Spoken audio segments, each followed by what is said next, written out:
Good morning. I'm the Reverend Julianne Lepp at the Unitarian Universalist Congregation. It's wonderful to be with you this morning for our morning meditation on this Sunday, November 21st. It's almost Thanksgiving. I invite you into a time of quiet, restful peace, and gentle your face. Settle into your seat and relax your breath. And we'll start with this centering thought. In our times, it is radical to choose to sit still and be silent, to resist an identity of busyness, ceaseless motion, and noise, and to reclaim our sanity and humanity by coming home to ourselves. And this is by Sumi Kim. Our topic today for meditation is identity. And during the holidays, we are often steeped in the history of our families, of ourselves, going back home to visit. Sometimes we fall into patterns, thinking about who we are and what's important. And I think especially during COVID, we had a little more time to focus on things that we found important, like meditation or centering. So today I invite you to think about the history that holds us, that identity. Maybe you were the youngest child or the oldest child, and there's some identity that people chose to give you based on who you were or your placement in the family. And I invite you to think about whether that story is still your story. And we've seen the power of story in anti-racism work and personal work, the idea that we have the right to claim what is true for ourselves. So I'm going to invite you to light a candle, if you wish, or a chalice at home. And then we'll settle into a period of meditation. As the chalice is lit, let us come into this sacred space we have created. Let us seek to know our stories and to honor ourselves.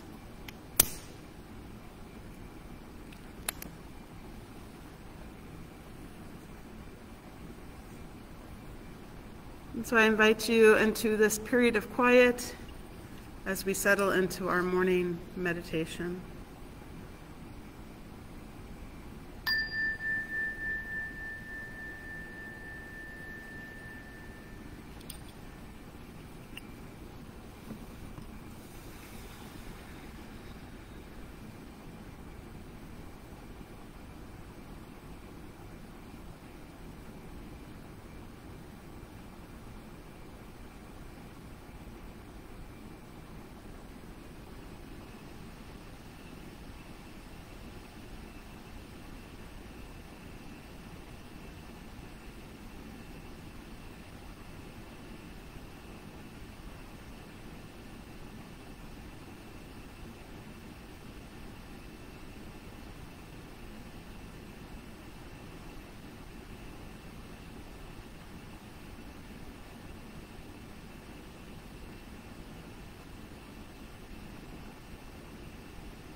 Breathing in and breathing out.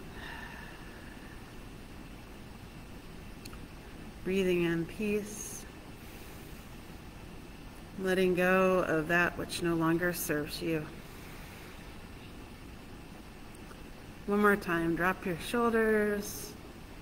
Relax your face. Take a deep breath. And release.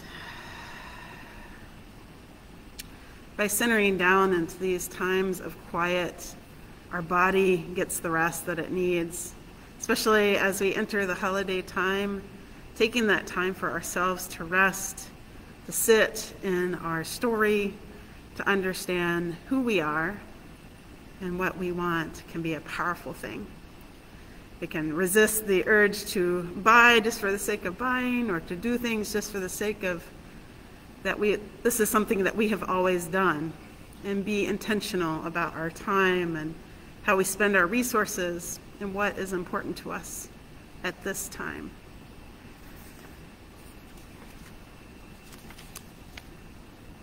In this sacred space, may we find acceptance and consideration that our actions and words echo into the world with meaning.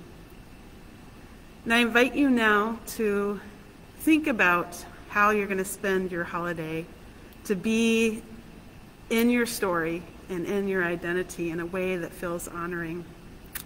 And we'll close with these words after we extinguish our chalice.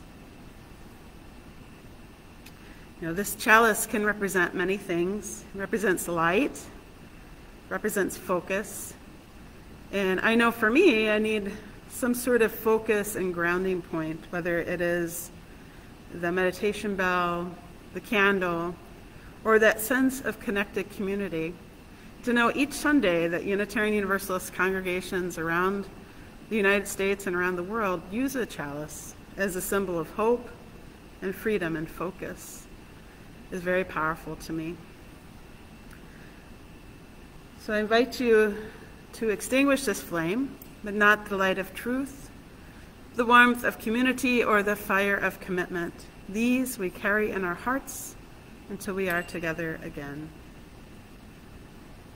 I hope you can join us online or in person at the UU at 10 a.m. and we'll have a service with our first baby dedication on site, as well as on the topic of holding history. And we leave with these words. We leave this gathered community, but we don't leave our connection, our concerns, or our care for each other. Our service to each other, to the world, and to our faith continues until we are together again, friends. Be strong, be well, be true, and be loving. Namaste.